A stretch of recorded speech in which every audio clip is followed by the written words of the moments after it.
Hello friends, I hope आप सब अच्छे होंगे। ये वीडियो एक कोलैबोरेशन वीडियो होने वाला है, तो इसका फर्स्ट पार्ट आपको इसी चैनल यानी मयूर हॉरर स्टोरीज पे सुनने को मिलेगा और इसका दूसरा पार्ट आपको मेरे चैनल यानी कि डरावनी दास्तान पर सुनने को मिलेगा। पार्ट 2 का लिंक डिस्क्रिप्शन बॉक्स में है। अगर आपको ये स्टोरी अच्छी लगे तो पार्ट 2 को भी ज़रूर सुनिएगा। साथ ही साथ इस चैनल को भी सब्सक्राइब कर दे, बेल आइकन दबाना बिल्कुल ना। सुमित और करिश्मा कॉलेज के दिनों से एक दूसरे से बहुत प्यार करते थे। सुमित शहर के सबसे बड़े बिजनेसमैन का बेटा था और करिश्मा एक गरीब फैमिली से बिलोंग करती थी। फिर भी वो दोनों एक दूसरे से बहुत ही ज्यादा प्यार करते थे। एक दिन करिश्मा और सुमित के रिलेशनशिप की बात सुमित के पापा तक पहुंच गई। ये सुनकर उन्हें बहुत गुस्सा आया। उन्होंने जल्दी से सुमित को बुलाया। कुछ देर बाद वहां पर सुमित आ गया। उसे देखकर पापा ने कहा, तुम्हें शर्म नहीं आती? एक गरीब लड़की को तुम हमारे खानदान की बहू बनाना चाहते हो। सुमित ने कहा, तो क्या हुआ डैड? क्या खराबी है उसमें? डैड ने कहा, अगर तुम्हें प्यार करना ही था तो किसी रिच लड़की से करते। तुझे यही लड़की मिली थी क्या? शहर की सारी लड़कियां मर गई थी क्या? सुमित ने कहा, डैड, मुझे करिश्मा बहुत ही ज्यादा पसंद है। मैं उसके बिना नहीं जी सकता। डैड ने कहा, मैं भी तुम्हारा बाप हूं। देखता हूं तुम कल उस लड़की से कैसे मिलते हो। सुमित ने कहा, क्या कर लोगे आप? डैड ने कहा, अगर तुम दोबारा उस लड़की से मिले तो मैं इसे जान से मार दूंगा। तुम्हें पता है ना कि मैं कितना पावरफुल हूं? काट के कहीं फेंक भी दूंगा तो किसी को पता तक नहीं चलेगा। अपने डैड की बात सुनकर सुमित समझ चुका था कि उसका डैड करिश्मा को कुछ कर ना दे, इसीलिए उसने करिश्मा से दूर रहना ही ठीक समझा। इसीलिए सब जगह से उसने करिश्मा को ब्लॉक कर दिया और वो उसके दूसरे ही दिन दिल्ली में चला गया।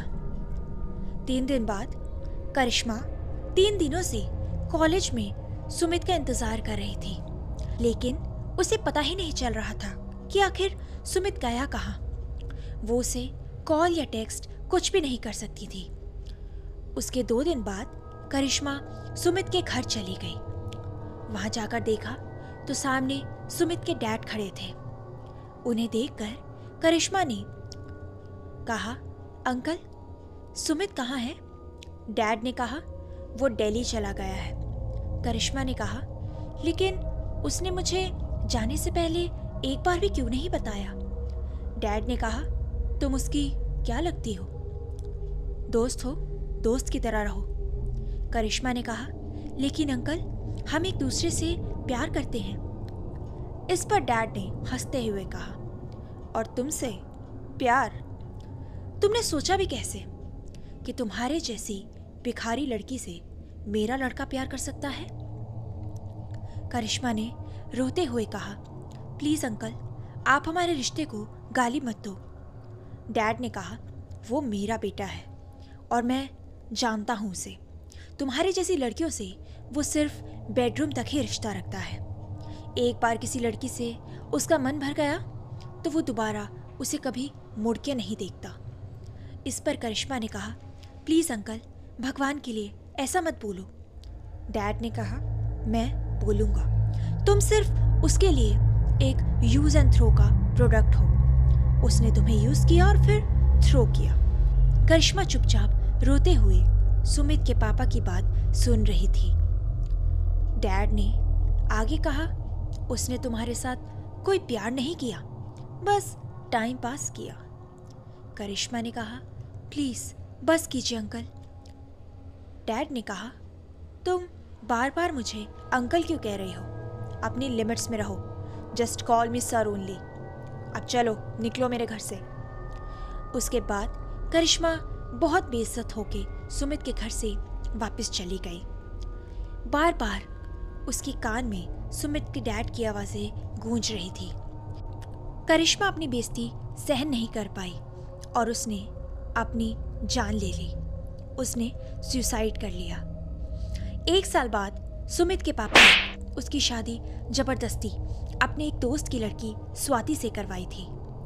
शुरुआत में सुमित स्वाति से ज़्यादा बात नहीं करता था, लेकिन उसके बाद धीरे धीरे उसने भी स्वाति को अपनी पत्नी मान लिया था।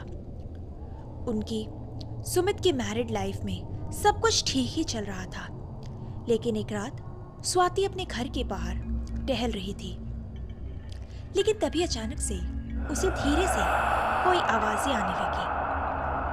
स्वाति को कुछ पता नहीं चल रहा था कि आखिर उसे कौन आवाज दे रहा है, लेकिन वो उस आवाज का पीछा करते करते एक जंगल में आकर पहुंच गई। और जब ये बात उसे पता चल गई तो वो पूरी तरह से डर गई। अभी स्वाति को कुछ सोचने ही वाली थी, लेकिन तभी अचानक उसके सामने एक औरत आ गई। उसे देखकर स्वाति के मुंह से जोरदार चीख निकल गई और उस चीख की आवाज पूरे जंगल में गूंजने लगी।